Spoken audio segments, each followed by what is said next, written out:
Shalom, le bien-aimé, dans le Seigneur, nous vous saluons ce soir au nom de Jésus-Christ.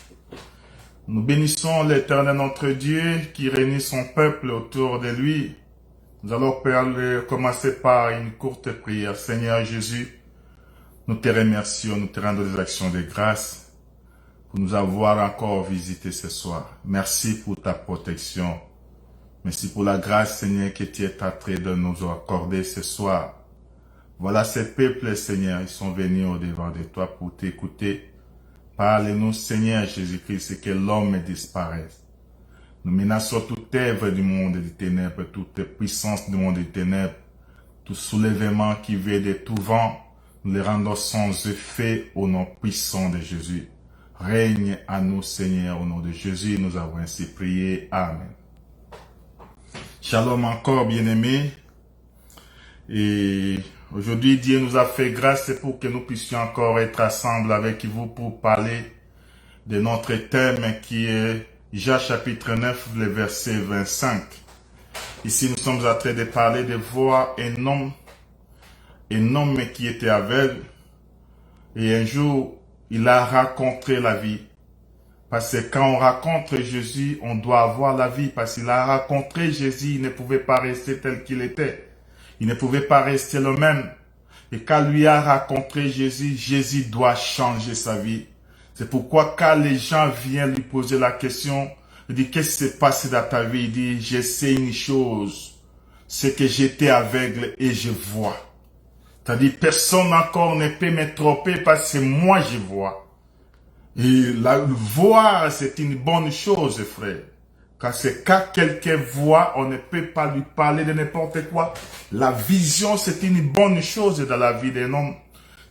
Nous allons comprendre pour dire que quand on rencontre Dieu, Dieu change notre façon, notre manière, notre façon de vivre. La manière à laquelle les gens te connaissaient avant, et les gens vont s'étonner pour te voir. C'est pourquoi un enfant de Dieu, l'exhortation, un enfant de Dieu ne peut pas regarder seulement ton présent, parce que le présent a un passé et il y a un avenir qui est en train de se projeter. Notre avenir, personne ne connaît, il n'y a que Dieu. C'est pourquoi même cet aveugle-là qui restait, tout le monde l'avait connu qu'il est aveugle. Il est aveugle, il est né aveugle. Même ses parents connaissaient qu'il est né aveugle. Même tous les membres de sa famille connaissaient qu'il est né aveugle. Mais néanmoins, le jour-là, il a rencontré la vie et cette vie-là l'avait visité. Nous allons comprendre aujourd'hui, frère, tu vas voir que Jésus, quand lui vient, il te raconte, il doit changer ta vie. Mais je dois encore entrer pour vous parler un peu de Jean-Baptiste. Tu vas voir, tu vas remarquer, cet homme-là de Jean-Baptiste, c'est un homme qui est passé avant. Lui, quand il est venu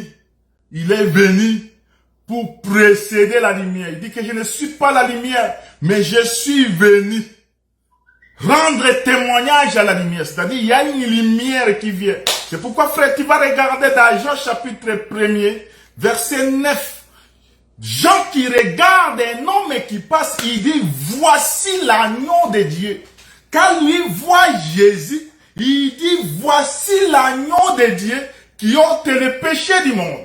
Or, celui qui ôte le péché du monde, c'était Jésus. Parce que Jean, quand il rapproche, il voit Jésus, les gens lui regardaient comme un homme. Les gens regardaient Jésus comme un homme. Mais Jean voyait Jésus un animal. Il voit que l'animal qui passe là, c'est l'animal qui est plus important parce qu'il y a de nos pères qui ont versé le sang, ils ont sacrifié les animaux pour se racheter, ils n'ont pas pu le faire. Mais il faut qu'il y ait un homme qui vient. Et l'homme qui est venu, c'est le Seigneur Jésus-Christ, fils de l'homme. Et quand Jean lui regarde, il le voit. Dans le verset Jean chapitre 1er, verset 9, il dit, voici. Or, voici ici, c'est une présentation de cet animal-là. L'animal qui vient pour se sacrifier, pour se donner sa vie, pour que l'autre puisse recouvrir la vie. Mais tu vas regarder dans le verset 35, dans le même Jean chapitre 1er, quand il regarde Jésus passer, Il n'a pas parlé parce que quand il a dit Jésus, la première fois il a vu Jésus avant que Jésus n'entre dans l'eau. Il dit, voici l'animal. C'est-à-dire, avant que Jésus ne meure, Jean lui voyait un animal qui doit. Mais dans les versets 34, 35, tu vas comprendre que Jésus, quand il est en train de passer, Jean lui dit, voilà l'agneau de Dieu. Et il n'a pas ajouté ici, c'est significatif.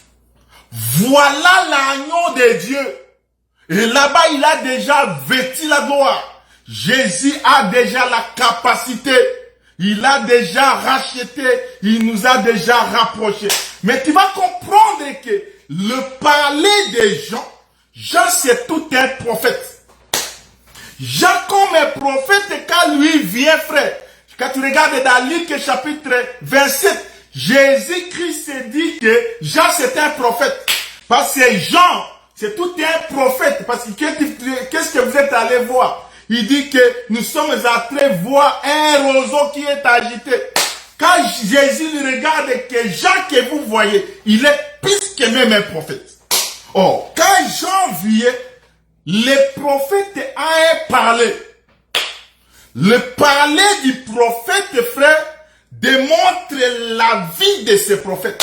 Quand les prophètes parlent, le parler du prophète, c'est tout un signe. Parce que quand le prophète lui vient, frère, le prophète c'est tout un signe. Un signe pour la maison d'Israël et un signe pour le peuple. Or, le prophète ici qui était venu, c'est Jean, frère. Tu vas comprendre que Jean, quand Jean est venu, le venir de Jean, il est venu. Le problème des gens est de laisser la ville et d'aller dans le désert. C'est dans le désert là où il est parti que Jean va manger les souterrains. Cet homme-là, frère, qui était vêtu d'un habit de chameau avec une ceinture de l'or. Mais tu vas remarquer que Jean-Baptiste, il se nourrissait de la sauterelle et du miel sauvage. Pourquoi il se nourrissait de la sauterelle et pourquoi il se nourrissait du miel sauvage? Tu vas comprendre que toute la ville, Jean ici qui devait faire, Jean qui devait rester en ville parce que le prophète reste à Jérusalem. Mais Jean n'est pas resté à Jérusalem, Jean est parti au désert. En partant au désert, c'est de là où se trouvent les sauterelles, c'est de là où se trouve le miel sauvage. Mais qu'est-ce que c'est les sauterelles? Et pourquoi lui doit manger des sauterelles? Pourquoi Jean doit manger le miel sauvage? Tu vas comprendre, frère, que nous avons dit que la vie d'un prophète, c'est tout un signe. C'est pourquoi, frère, nous allons prendre Ézéchiel. Quand tu prends le livre d'Ézéchiel, chapitre 12, le livre d'Ézéchiel, chapitre 12, je cherche le verset. Le livre d'Ézéchiel, chapitre 12, je prends le verset 5. Nous lisons au nom du Seigneur Jésus-Christ. Je commence par le verset 4. Sors tes effets comme des effets de voyage, des jours sous les yeux, et toi pars le soir, à leur présence comme partent des exilés. Verset 5. Sous leurs yeux, tu perceras la muraille, et tu sortiras tes effets par là. Sous leurs yeux, tu les mettras sur tes épaules, ton épaule. Si tu les sortiras pendant l'obscurité, tu te couvriras le visage et tu ne regarderas pas par la terre. Quand tu descends là-bas, tu vas trouver que nous avons dit que la vie du prophète, c'est tout un signe. Je prends le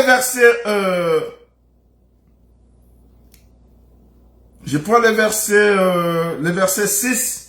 Il dit, tu les sortiras pendant l'obscurité, tu couvriras le visage et tu ne regarderas pas la terre. Car je veux que tu sois un signe pour la maison d'Israël. L'action que le prophète Ézéchiel fait, l'Éternel dit à Ézéchiel de préparer un voyage. Prépare tes bagages. Mais pour sortir, tu dois percer le mirail. Quand le prophète vient, il perce le mirail et il sort par le mirail au vide du peuple. Quand le peuple regarda, le peuple posait la question, que signifie cet acte? Oh, nous avons dit, parce que quand il lit en bas là-bas, tu vas trouver pourquoi. Parce que les prophètes, c'est un signe pour le peuple d'Israël. Pour montrer que Israël, les princes d'Israël vont fuir. Ils seront dispersés. Il ne sortira pas la grande porte. Ils vont sortir par la muraille pour fuir. Pourquoi? Parce qu'ils ont désobéi à la parole de Dieu.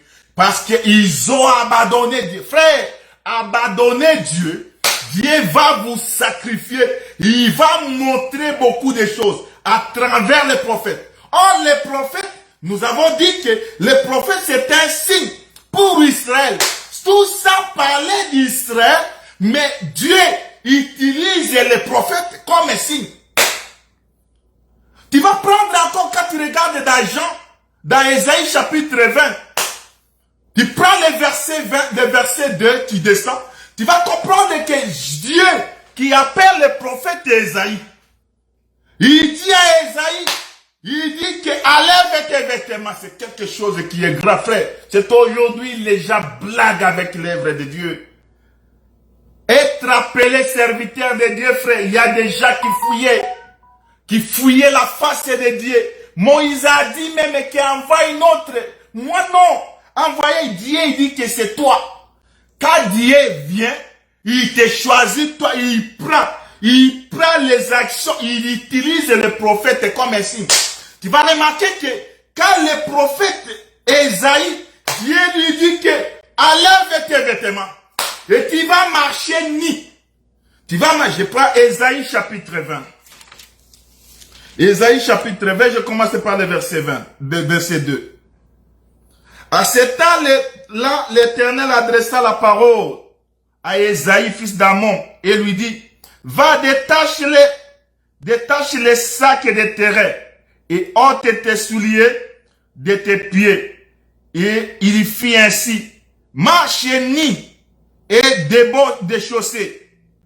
Et l'Éternel dit, de même que mon serviteur Ésaïe marche nu et des chaussées, ce qui sera dans 3 ans un signe et un présage pour l'Égypte et pour Israël. Ici, nous avons dit que la vie du prophète, c'est un signe pour les enfants d'Israël et c'est un signe pour la nation, pour le monde.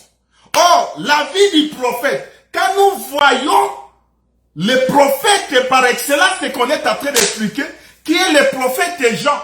Jean le fait de quitter la ville et d'aller au désert, frère. Arriver au désert pour manger des souterrains et manger des miels sauvages. Tu vas remarquer que ces prophètes-là, qui avaient quitté la ville pour aller, l'objectif du prophète dans le désert est de manger des souterrains. Qu'est-ce que c'est le souterrain? Et pourquoi le prophète doit manger les souterrains? Pourquoi il doit manger des souterrains, frère? Or, les souterrains, ce sont des insectes qui dérangent l'arbre, frère. Ce sont les insectes qui viennent, frère, pour déranger. Je vais prendre le livre de Juges, chapitre 6. Prenons avec moi le livre de Juges, chapitre 6. Nous commençons par le verset... Juges, chapitre 6. Nous commençons par le verset 5. Nous lisons au nom du Seigneur Jésus-Christ. Israël fit, je prends le verset 5, car il y montait. Je commence par le verset 4. Je commence par le verset 4. Il y capèrent à face de lui, détruisait les productions du pays jusqu'à vers Gaza, et ne laissa en Israël ni vivre, ni brebis, ni bœufs, ni ânes.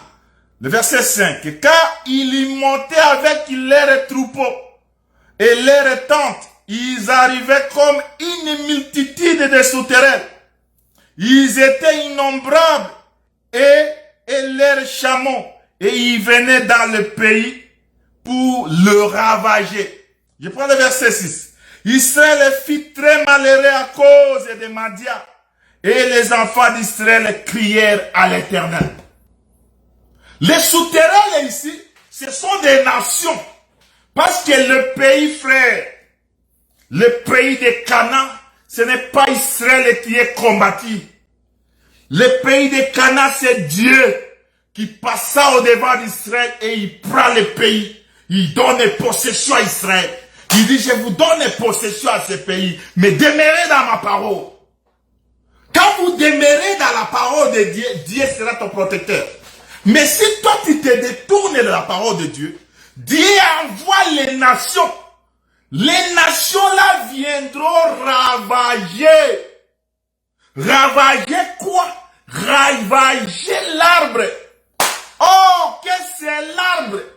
Quand je prends le livre des Psaumes chapitre 80, le verset 9, tu vas comprendre que l'Éternel qui dit, Psaume chapitre 20, Psaume chapitre 80, Psaume 80, verset, je prépare à partir du verset 9.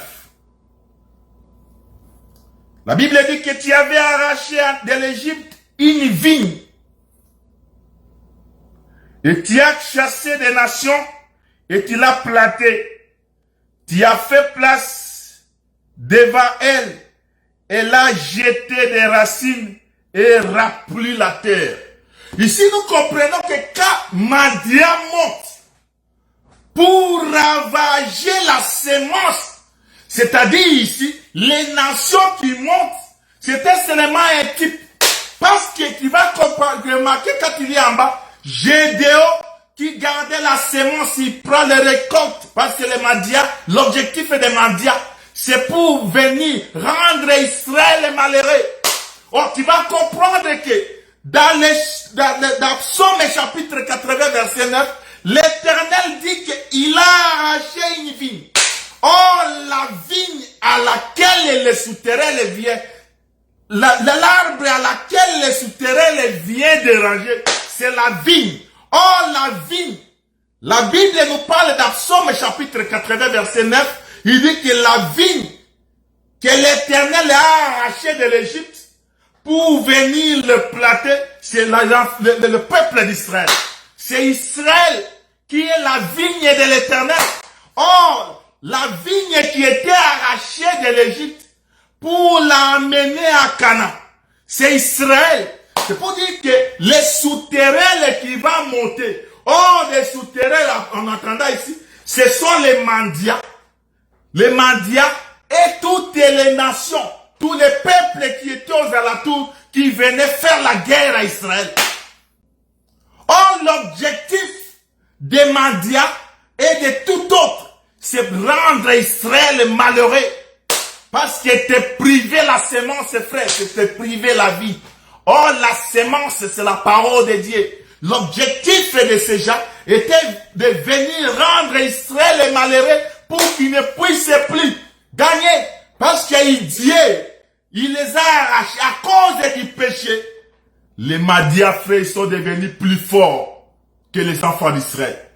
La Bible dit que dans Juge chapitre 6, dans le verset 6, il venait pour détruire tout. Oh, cette vigne, ce que les Madianites venaient déranger, ce que les Madianites venaient détruire, c'était les enfants d'Israël. C'est pour dire que la vigne qui était arrachée, l'arbre qui était arraché, c'était toute une vigne. Oh, la vigne qui était arrachée de l'Égypte, c'est le peuple d'Israël, frère. Prenons le livre d'Ésaïe chapitre 5. Prenons le livre d'Ésaïe chapitre 5. Nous commençons par le verset 2.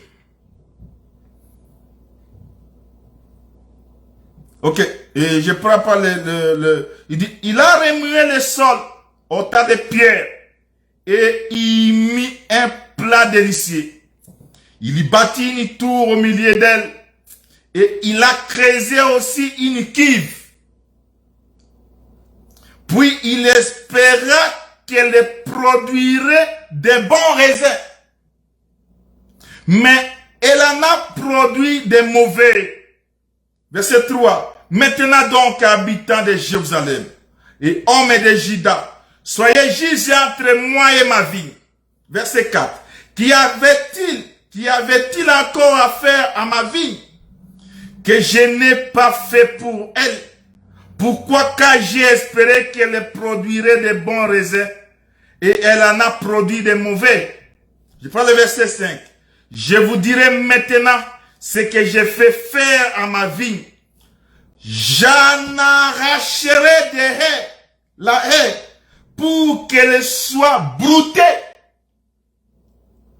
J'en abattrai la clôture pour qu'elle soit foulée aux pieds. Verset 6. Je la réduirai à friche. Elle ne sera plus taillée ni cultivée. Je prends le verset 7. La vigne de l'Éternel des armées, c'est la maison d'Israël. Ici, nous comprenons que la vigne qui était arrachée de l'Égypte et qui est venue être plantée, c'est la maison d'Israël, frère. Or, cette maison d'Israël, Dieu est en train de faire une lamentation. Dans Ésaïe chapitre 5, dans Ésaïe chapitre 5, Dieu se lamente et il voit comment il a voulu que la vigne puisse se produire et donner de bons raisins. Mais il en a fait le contraire. Dieu se lamente sur cette vigne. Et il conclut que si nous comprenons que la vigne, c'est la maison d'Israël. Mais pourquoi l'ennemi vient? Les souterrains qui sont des nations d'autres pays sont venus pour détruire cet arbre. Pourquoi? Parce qu'ils se sont écartés de la parole de Dieu. Ils se sont écartés de la voix de Dieu. Et Dieu les a exposés, frères, dans tout monde. Dieu les a exposés dans tout monde. Ils sont devenus des malheureux. Mais c'est pourquoi, frère, quand Jean vient, comme que nous avons dit que la vie du prophète, c'est un signe. Quand Jean vient, frère, et sortir dans le désert, s'attaquer des souterrains. Parce que quand Jean mange la souterraine, c'est une bonne nouvelle à la vie. C'est une bonne nouvelle à l'arbre. Parce que c'est lui qui détruit l'arbre. C'est le souterrain. Si vous êtes ensemble avec moi. C'est le souterrain, frère. Mais quand Jean vient manger le souterrain, ça c'est une bonne nouvelle pour l'arbre. Parce que l'arbre sera libéré. C'est lui qui dérange, qui débroute, qui déracine l'arbre, c'est le souterrain, frère. Or, les souterrains, nous avons lu dans Juge, ce sont des nations qui sont venues, frère. C'est un peuple innombrable, qui sont comme des souterrains. Ils sont venus comme des souterrains. L'objectif est que d'enraciner l'arbre, de déraciner cet arbre-là, de débrouter l'arbre pour que l'arbre ne puisse plus produire. Pourquoi? Parce qu'ils ont abandonné l'Éternel. Pourquoi? Parce qu'ils ont marché contre la parole de Dieu. C'est pourquoi, frère, l'arbre qui était dérangé, tu vas comprendre que dans Matthieu chapitre 3 verset 4, le prophète Jean-Baptiste qui sort pour manger les souterrains. Or, les souterrains, ce sont des nations qui sont venues dominer Israël. Ce sont des Romains, frères. les Romains qui sont venus dominer sur Israël, les Romains qui montaient sur Israël. Mais l'objectif de Jean-Baptiste est d'abord de manger, c'est-à-dire de faire détruire ce peuple-là qui dérange l'arbre, qui est la maison d'Israël. Et quand lui sort, frère, il sort pour combattre, afin qu'Israël trouve le repos. Mais Israël, les frères, n'ont pas crié à Jean-Baptiste. Israël a rejeté le salut. Israël a rejeté l'arbre, le mangeur des souterrains. L'Israël a rejeté les prophètes. C'est pourquoi quand ils sont allés voir les prophètes, il dit que, et c'est toi, ou bien qu'on puisse attendre encore un autre. Et lui dit que je suis seulement la voix. C'est pour dire que lui, quand lui vient frère, il doit combattre les souterrains pour que les souterrains ne dérangent plus Israël. Mais Israël, frère, ils ont accepté de devenir seulement esclaves. Aujourd'hui, frère, il y a d'autres personnes dans la vie, ils n'aiment pas les salir. Ils ne parviennent pas à accepter la bonne nouvelle. Ils ne parviennent pas à accepter cette bonne parole ici. Oh, manger! Le fait de manger les souterrains ici, oh, le terme manger, c'est vaincre, frère. Tu vas remarquer que dans Nombre chapitre 14, dans le verset 9, il y a le peuple d'Israël, Moïse qui appelle les 12. Les 12 espions, il les envoie dans le pays. Quand ils ont pris tout, ils sont rentrés, ils ont dit non. Ce pays-là, il y a des géants. Ce pays-là, il y a des mondes. Les gens qui sont dans le pays, c'est difficile que nous puissions les battre. Mais Josué, quand il regarde, il dit, si l'Éternel nous est favorable, c'est pas les nations qui sont dans ce pays nous servira de pâturage. Ces nations qui sont là nous servira de la nourriture. C'est pour dire que les nations, quand Jean mange les souterrains qui sont des nations, il les mange. Dieu les expose pour que l'arbre qui est Israël puisse revenir dans son salut, puisse rapporter encore sa victoire, pour qu'Israël puisse vivre dans la sûreté, Israël puisse vivre dans la joie. Mais Israël a rejeté le salut.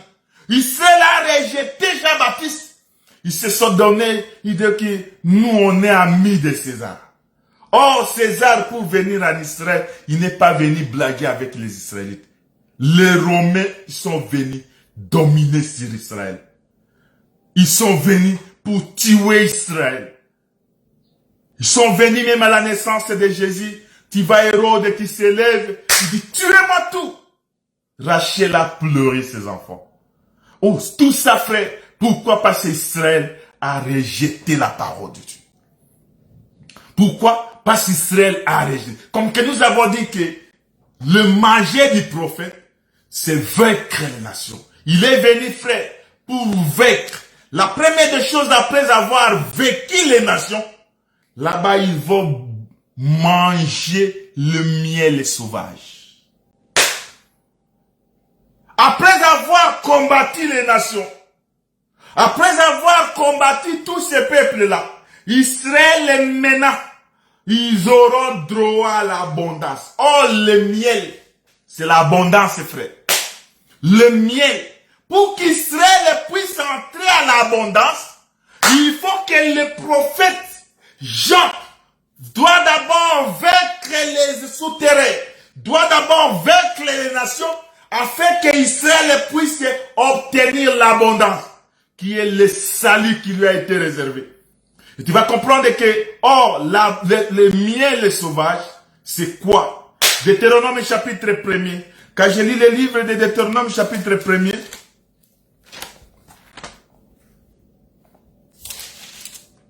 je prends le livre de Deutéronome chapitre 1er.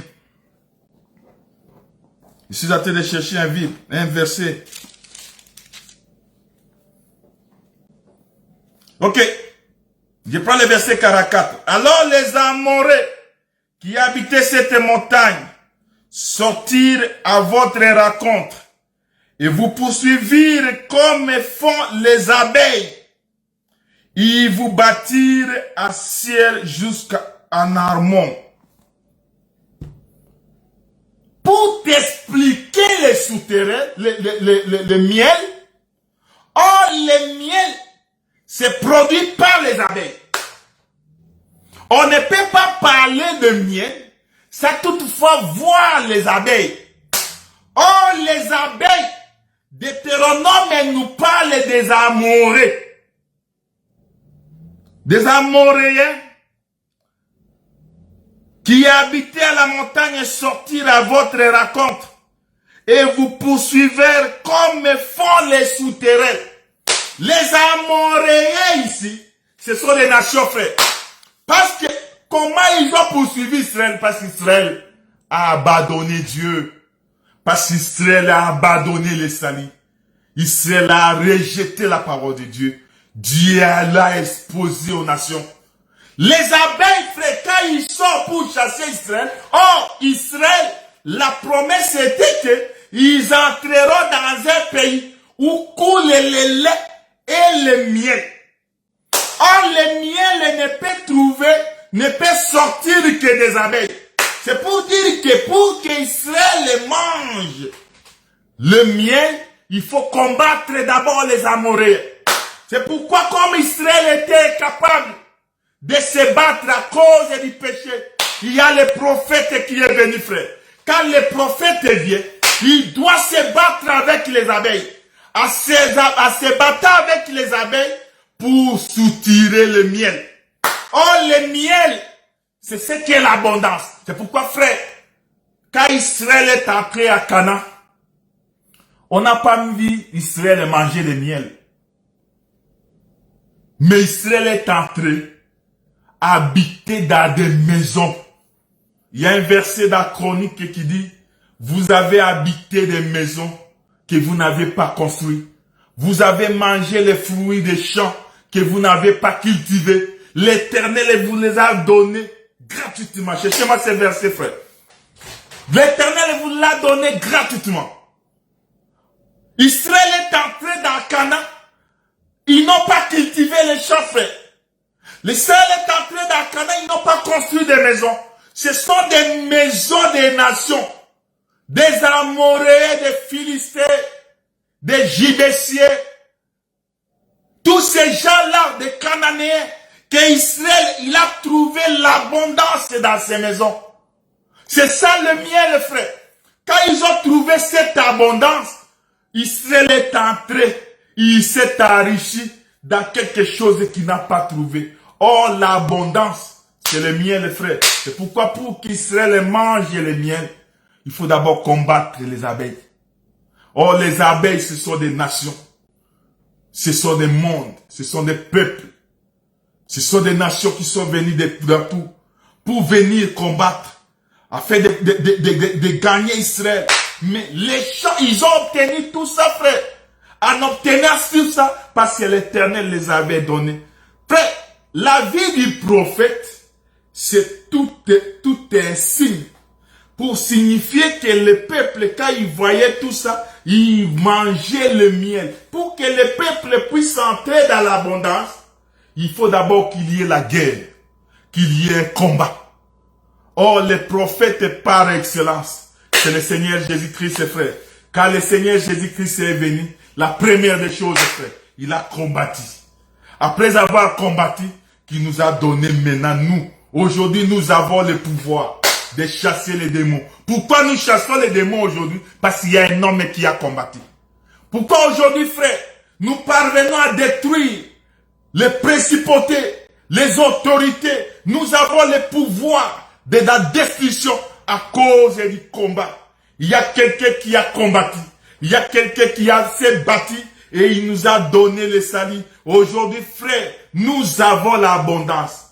C'est à cause de Jésus-Christ. Jésus-Christ, quand il est venu nous donner le salut. Je cherche un verset, frère. Je prends le livre de Jean, de Matthieu chapitre 11.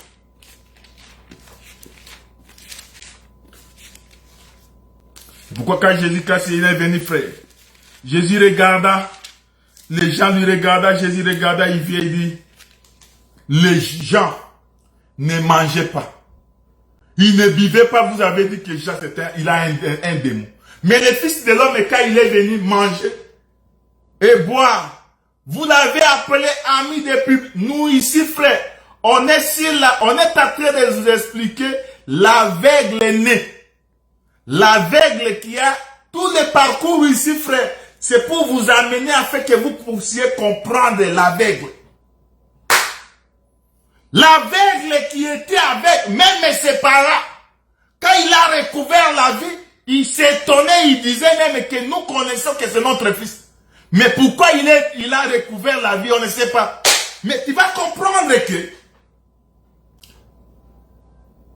Jésus, quand il vient, je lis le verset, chapitre 11, je prends le verset 18. Nous lisons au nom du Seigneur Jésus-Christ. Jean est venu, ne mangeant ni ne buvant. Et il disait, il a un démon. Et le Fils de l'homme est venu mangeant et buvant. Et ils disent, c'est un mangeur et c'est un buveur, un ami des publicains et des gens de mauvaise vie. Mais la sagesse a été justifiée par ses œuvres. Jean, quand il est venu, frère, il ne mangeait pas. L'objectif de Jean n'est pas manger, mais d'aller au désert. Le fait d'aller au désert, frère, c'était seulement un signe du vrai. Quand lui vient, frère, il s'est camouflé, les gens pouvaient le regarder, il dit, c'est le fils de Marie et de Joseph. Oh, lui, frère, lui, l'objectif, quand il est venu, c'est pour combattre. Quand il a combattu, frère, les gens lui regardaient, il dit, regarde, il est l'ami de Paul. Oh, il est devenu viveur. Il est devenu mangeur. Pourquoi? Parce qu'il est l'ami des publicains et les gens des mauvaises vies. Oh, les gens des mauvaises vies étaient en dehors du cas. Ils vivaient en dehors du cas. Il faut les ramener maintenant dans la vie. C'est ça l'œuvre de Jésus-Christ. Quand Jésus-Christ est venu, frère, il s'est fait comme homme. En se faisant comme homme, frère, lui qui était tout un Dieu, il s'est fait comme homme, frère. C'est pour chercher qui? Pour chercher un aveugle. Tu vas remarquer, frère, qu'Adam pécha, frère. Quand Adam péchait, en péchant, Dieu lui chassa. Mais avant que Dieu ne vienne pour chercher Adam, c'était d'abord la voix. La Bible nous dit que c'est la voix qui murmurait. Oh, la voix qui précédait l'Éternel. C'est le prophète, frère. C'est le prophète Jean. Parce qu'il faut que Jean vienne, lui qui est la voix pour préparer le chemin. Car le passage de Jean, et c'est de là où l'Éternel lui-même viendra. Genèse chapitre 3. Je prends le livre de Genèse chapitre 3. Je prends le verset 8. Alors ils attendirent la voix de l'Éternel Dieu qui parcourait les jardins vers le soir. Et l'homme et sa femme se cachèrent loin de la face de l'Éternel. Et Dieu au milieu de l'Éternel Dieu au milieu des arbres et des jardins.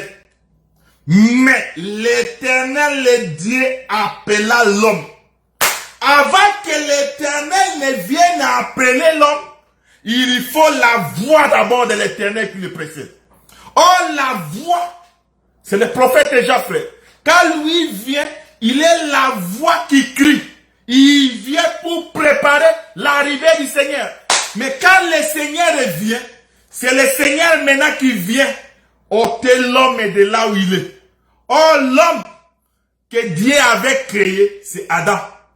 Mais avant tout, frère, tu vas comprendre que Dieu, apprenant cet homme ici, écoute, frère, écoute, toi un peu, frère. Tu vas comprendre que dans Jean chapitre 9, si tu prends le verset premier, écoute-moi bien ici. C'est Jésus qui a vu l'aveugle. Ce n'est pas l'aveugle qui a vu Jésus, ni les disciples. Quand tu lis Jean, je reviendrai frère, je vais revenir ici, dans Genèse. Quand Jésus vient, la Bible nous dit ceci frère, dans le verset 1er. Genèse chapitre, Jean chapitre 9, verset 1er. Jésus vit en passant un homme aveugle de naissance. C'est Jésus. L'homme était aveugle de naissance. L'homme ne voyait pas. Mais c'est Jésus. La Bible dit que Jésus en passant. Ici, Jésus, il passe. C'est l'Éternel frère qui vient vers. Il vient vers un aveugle. Oh, l'aveugle, c'est l'homme qui ne voit pas. C'est toute une terre. Cet aveugle ici, c'est toute une terre sans eau. L'aveugle ici, c'est Adam frère. L'aveugle, c'est Adam. Car Adam, l'Éternel l'a vu. C'est une terre sans eau. Mais avant que Adam ne puisse devenir argile, il était d'abord poussière. Écoute-moi ici, frère. Comme l'homme de Jean chapitre 9, cet homme-là était aveugle. L'homme ne voyait pas. Mais c'est Jésus qui vient, qui voit l'homme. C'est-à-dire là où les gens voient l'aveuglement de cet homme. Mais Jésus vient. Écoute-moi le verset, frère. J'aime ces versets. La Bible dit ceci, frère. Je descends. Les disciples, le verset dit, les disciples lui posèrent cette question. Rabbi, qui a péché cet homme ou ses parents pour qu'il soit aveugle? Ici, la question nous est posée pour savoir que, Rabbi, avant que les disciples ne posent la question, il faut d'abord que les yeux puissent voir l'aveugle. Il faut d'abord que les yeux puissent ramasser la poussière. L'homme était poussière. Ici, c'est les yeux qui a vu la terre. Ici, c'est les yeux qui voyaient l'homme dans les sables. Il voyait l'homme dans la poussière. Mais quand lui vient, avant qu'il ne retire l'homme de la poussière, il a d'abord vu, en lui regardant, et c'est de là où il va le retirer de la poussière. Tu vas comprendre ici, frère, que Dieu, quand Dieu vient, il trouve une poussière sur la terre. Mais Dieu, il ramassa la poussière. C'est l'œuvre de la main qui retire la poussière de la terre. Quand il retire la poussière de la terre, il met de l'eau. Et en mettant de l'eau, la terre était toujours terre. Mais Dieu prend le souffle. Le souffle, pas d'un homme. Le souffle qui ne vient d'ailleurs. Le souffle qui vient de la bouche de l'Éternel. Des narines de l'Éternel. La Bible dit qu'il souffla sur un corps. Et le corps qui était mort, le corps qui n'avait pas la vie, est devenu âme vivante. Écoute frère, dans le verset premier, dans Jean chapitre 9, ici s'explique Genèse chapitre 3. Frère. Tu vas remarquer que quand Dieu, écoutez un peu la réponse, il dit que Jésus répondit, ce n'est pas que lui ou ses parents aient péché, mais c'est en fait que les œuvres de Dieu soient manifestées à lui. Frère, ici c'est toute une terre. L'œuvre de Dieu, c'est le travail. Les œuvres de Dieu se manifestent dans ce corps qui n'avait pas la vie, dans ce corps qui n'avait pas une souffle, dans ce corps qui ne vivait pas. Et tu vas remarquer que quand Jésus vient, les disciples disent que je crois que ce sont ses parents qui avaient péché. Jésus dit non, ce n'est pas les parents. Mais c'est pour que les œuvres de Dieu soient manifestes. Oh, les œuvres de Dieu, c'est le Seigneur Jésus-Christ. Tu vas comprendre, frère. La Bible dit que les gens venaient pour dire que qu'est-ce qu'il nous faut pour faire les œuvres de Dieu. Il dit l'œuvre de Dieu, c'est de croire à celui que Dieu a envoyé. C'est-à-dire, les œuvres de Dieu ou l'œuvre de Dieu, c'est un homme. Pour que cette œuvre-là, ces œuvres puissent être manifestées, il faut que l'homme doit d'abord quitter la position qu'il est. Tu vas comprendre que les disciples lui disent que ce sont ses parents. Oh, les parents. Le père, c'est Abraham. Est-ce que c'est Abraham qui a péché? Est-ce que ce sont ses parents qui ont péché? Est-ce qu'il y avait dans cet homme-là le péché de la descendance? Parce que la Bible dit que ce sont les pères qui mangent le raisin et les dents des fils se sont engagées. Mais quand il pose que la conséquence du péché du père, que le fils est en train de subir aujourd'hui, je te dis frère, il y a un homme, quand lui vient frère, il vient pour accomplir l'œuvre de l'Éternel. C'est Jésus quand il vient frère.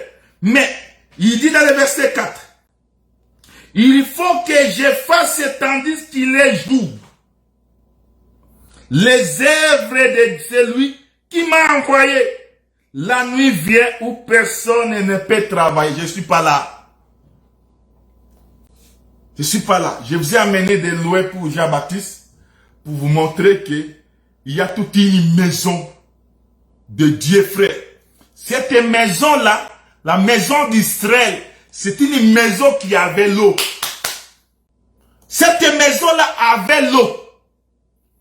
La maison ici, frère, qui détenait l'eau, ce n'est pas nous. C'est Israël. Mais à cause de l'incrédulité, parce que la Bible dit qu'il est venu chez les siens, mais les siens ne l'ont point reçu. À ceux qui l'ont reçu, c'est l'aveugle. Tu vas comprendre, rentrons dans les jardins, frère.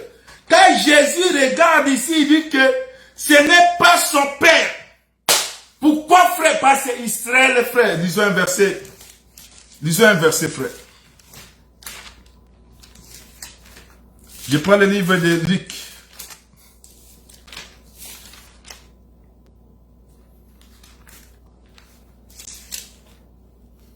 Je prends le livre de Luc 19.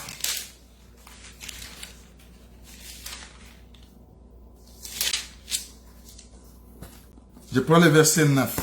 Nous lisons au nom du Seigneur Jésus. Jésus lui dit, le salut est entré aujourd'hui dans cette maison, parce que celui-ci est aussi fils d'Abraham. C'est-à-dire, le salut appartenait seulement à Abraham. Le salut, c'était pour Abraham. Le salut, on ne pouvait pas trouver le salut ailleurs. Le père qui avait péché pour que le fils soit aveugle. Mais Jésus dit que ce n'est pas son père. Pourquoi? Parce que le salut, ce n'est pas Abraham. Le salut, c'est celui qui est là, qui vient accomplir l'œuvre de Dieu. C'est-à-dire quoi, frère? Le salut, c'était pour Israël. Tu vas comprendre que Israël avait rejeté le salut. Quand je prends Luc chapitre 2, quand je prends le livre de Luc chapitre 2, Luc chapitre 2, verset 30. Je prends le Luc chapitre 2, verset 30, frère. Il dit, car mes yeux ont vu le salut. Ça, c'est Siméon. Mes yeux ont vu le salut. salut que tu as préparé devant tout le peuple, lumière pour éclairer les nations et gloire d'Israël, ton peuple. Son père et sa mère étaient dans l'admiration des choses qu'on disait de lui. Les salis ici, les salis c'était Abraham, mon frère. C'est les salis d'Abraham, la foi d'Abraham qui faisait subsister Israël. Mais Israël avait rejeté les salis. Israël avait rejeté les prophètes. Israël avait rejeté le peuple. Mais quand Jésus est venu, c'est lui, frère, quand lui vient, il vient donner les salis. Il vient proclamer les salis. Les salis qu'il a amenés, c'est pour que l'aveugle qui ne voyait pas puisse voir. Pourquoi? Parce que ceux qui voient ne veulent plus voir. La Bible dit que vous avez les yeux pour voir, mais vous ne voyez pas. Vous avez l'oreille pour entendre, et vous n'entendez pas. Il y avait un peuple qui avait les yeux, et qui avait l'oreille, qui ne voulait pas entendre, et qui ne pouvait pas voir. Mais il y avait aussi un peuple qui ne voyait pas, frère. Oh, les peuples qui avaient les yeux, c'est la maison d'Israël. La maison d'Israël avait les salis. Oh, les salis, c'est l'eau, frère. C'est pourquoi, frère, la Bible dit que les salis viennent des Juifs. C'est-à-dire chez les Juifs, que les Juifs qui ont trouvé les salis, frère. C'est pourquoi cette femme, déjà chapitre 4, quand il racontera Jésus, il dit, nous savons que le Messie viendra. Quand il viendra, il va rétablir toutes choses. Ils attendaient le salut, mais le salut est venu, frère. Ils ont rejeté le Messie. En rejetant le Messie est parti ailleurs, frère. Oh, cet homme ici était aveugle. L'aveuglement de cet homme, frère, c'était il manquait l'eau. L'effet de manquer l'eau, l'homme en est en train de le typifier comme Abraham et comme Adam. Parce que l'effet de manquer l'eau, il était toute une poussière. C'est pourquoi quand Jésus vient, frère, Jésus regarda. Parce que c'est à lui qu'on trouve tout, frère. Il doit faire sortir l'eau. Apprenant l'eau, frère, il n'est pas parti ailleurs, il a pris la terre. Il met l'eau. Ici, c'est le jardin d'Éden. Quand Dieu dit, la Bible dit que la terre ne germait pas encore. Parce que le Torah n'avait pas encore donné l'eau. Oh, quand il n'y a pas l'eau, la terre est poussière. C'est pourquoi Dieu, quand il vient, frère, il va prendre cette poussière-là. Il forme, il devient l'œuvre dans la main de Dieu. Oh, la main de Dieu a 5 doigts. C'est les 5 doigts qui façonnent la poussière afin de rendre cette poussière devenir argile.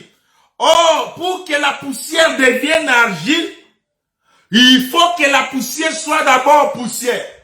Et quand l'eau vient, frère, quand l'eau vient, que ça va rendre cette poussière argile.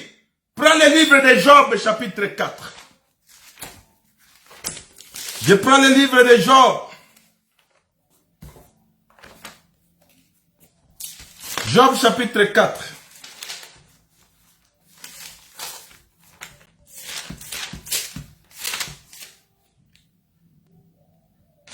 Job, chapitre 4. Oui, je cherche un verset. Ok, je prends le verset 19. Je commence par le verset 18. Nous disons au nom du Seigneur Jésus-Christ. Si Dieu n'a pas confiance à ses serviteurs, s'il trouve des folies chez ses âges, combien plus chez ceux qui habitent la maison d'argile, qui tirent leur origine de la poussière et qui peuvent être écrasés comme un vermifuge. Ici, nous voyons une maison d'argile. Cette maison d'argile ici, c'était nous, frères. Or, l'autre, pour rendre la poussière en argile, cette terre qui est argile aujourd'hui, il était d'abord poussière. C'est pourquoi Job dit que qui tire son origine de la poussière. C'est-à-dire, sans l'eau, la terre est poussière. C'est pourquoi, frère, Dieu, quand il vient dans les jardins d'Éden pour chercher l'homme.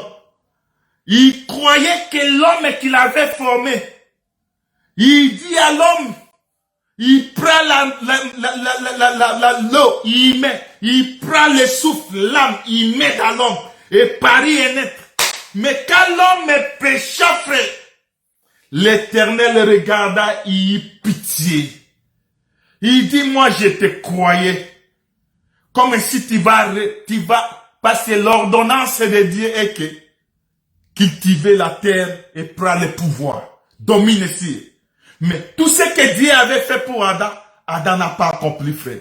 Adam a rejeté cela. Mais quand Dieu regarde Adam, il eut pitié.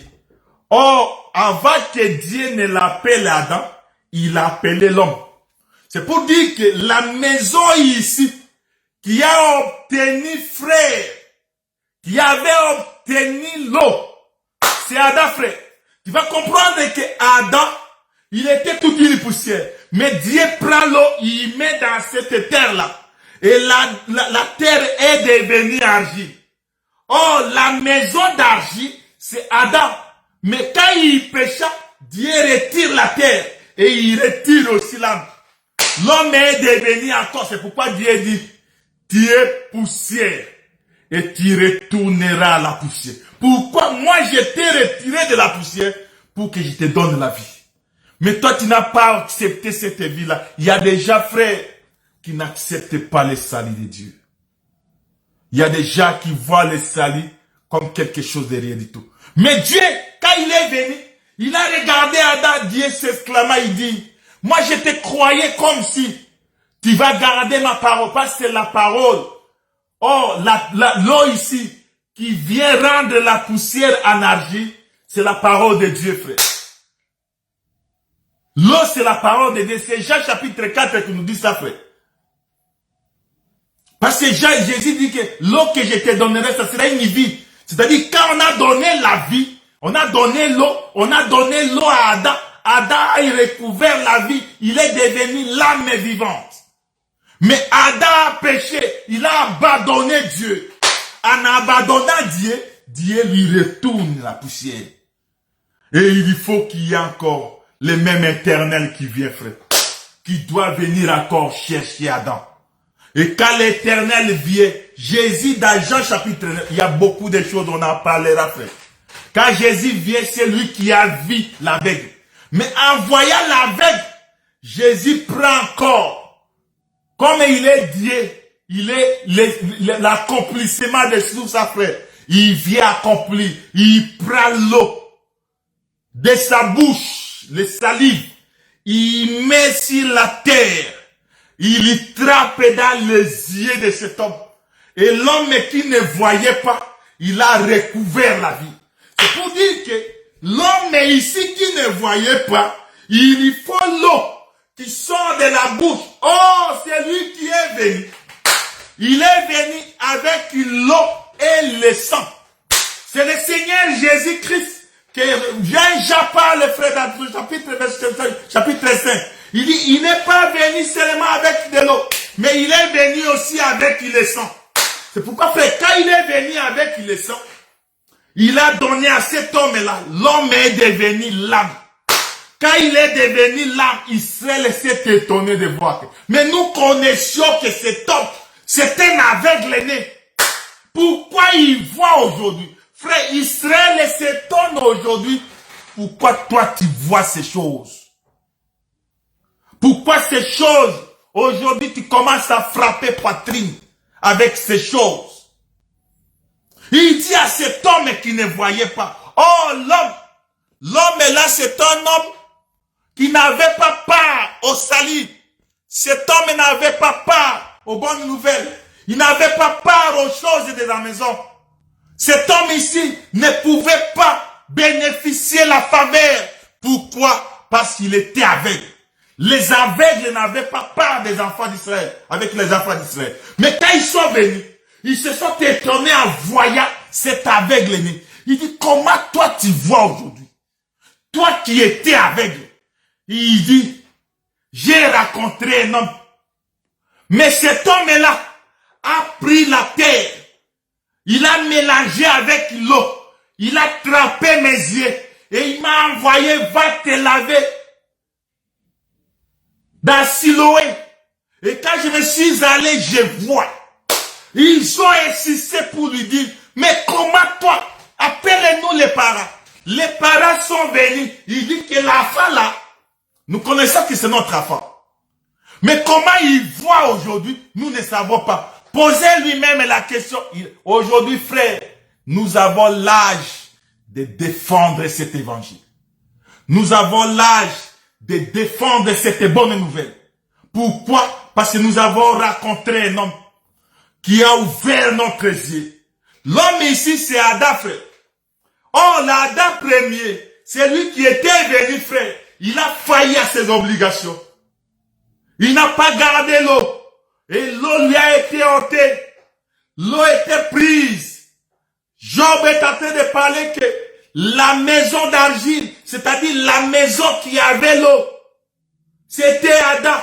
Mais à cause des crédulités, cette maison aujourd'hui est devenue spéciale, est devenue désert. C'est pourquoi, frère, tu vas remarquer qu'aujourd'hui la maison est déserte.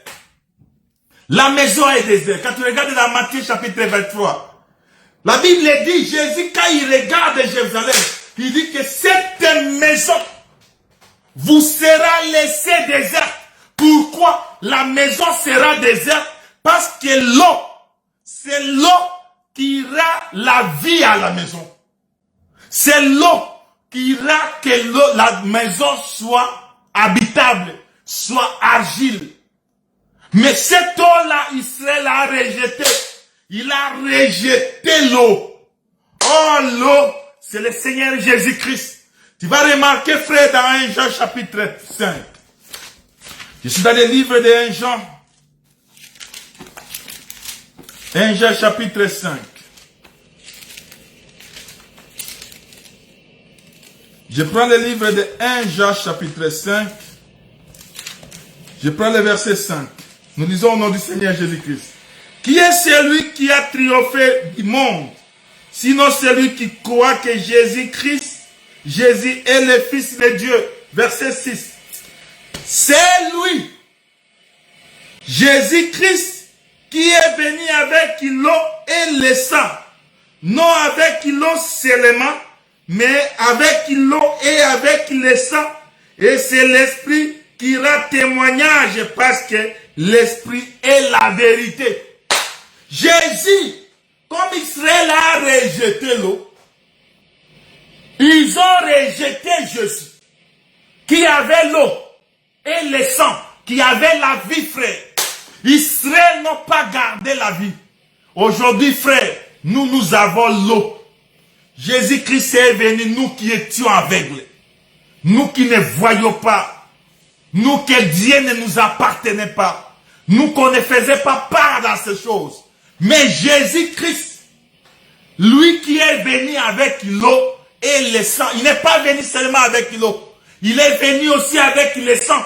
Et quand lui est venu, frère, il est venu nous donner ça. Aujourd'hui, frère, la vie de Jésus en nous. Aujourd'hui, nous sommes des hommes vivants. Quand les gens nous regardent, les gens s'étonnent. Tu regardes ces gens-là.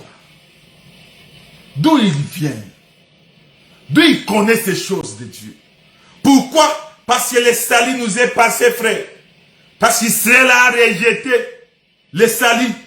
Oh, le salut c'était pour le Père, pour Abraham et sa descendance. Mais aujourd'hui, frère, nous sommes appelés fils d'Abraham à cause de la manifestation de la foi. Cet homme ici, quand il a à côté Jésus, Jésus-Christ a pris, c'est lui toute une source. Il a pris l'eau, il a mélangé avec la terre. Il a trappé dans les yeux de cet homme. Et l'homme est devenu celui qui était aveugle hier. Aujourd'hui, il voit. Or, aujourd'hui, Israël qui avait la part, c'était Adam, frère, qui avait tout. Mais quand Adam a désobéi, Dieu lui-même est descendu pour chercher l'homme. Quand il est venu chercher l'homme, il a trouvé aveugle. Et c'est Jésus qui l'a vu. Comme qu'il a vu cet homme, Jésus est allé vers cet homme. En le voyant, il a touché cet homme.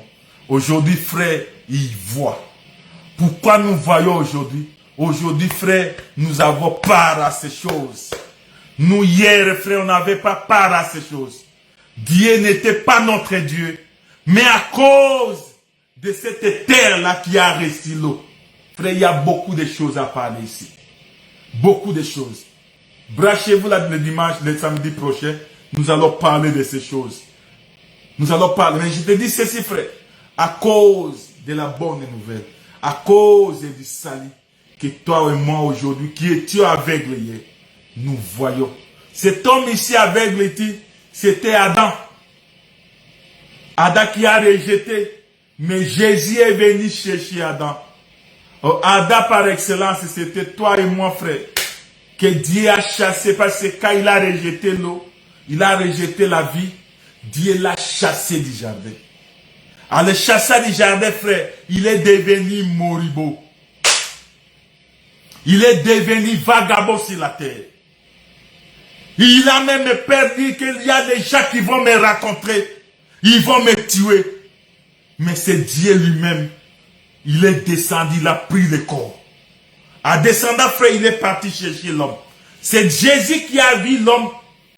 Et il l'a repris, frère. Il a donné la vie. Il a recouvert la vie, frère. Aujourd'hui, frère, nous sommes appelés à faire de Dieu. Quand Israël vient, cet homme-là, on lui pose la question. Il dit, tu étais aveugle? Il dit, oui. Pourquoi vous me posez toutes ces questions-là? Vous voulez encore devenir les disciples? Non, nous sommes les disciples de Moïse. Mais cet homme, nous ne le connaissons pas. Il dit, vous allez m'étonner si vous ne le connaissez pas. Mais moi, j'étais aveugle. Mais aujourd'hui, moi, je vois. Vous allez m'étonner si vous ne le connaissez pas. Oh, connaître Jésus, c'est la visitation, frère. Ni t'étais la visitation, Jésus qui nous a aimés, il est venu nous chercher là où nous étions. Nous qui étions poussière hier, frère. Aujourd'hui, nous sommes devenus agiles. Parce qu'il y a l'eau à nous, frère. Or, l'eau que nous avons, c'est la parole de Dieu que nous avons. Nous avons la vie aujourd'hui, c'est à cause de Jésus-Christ.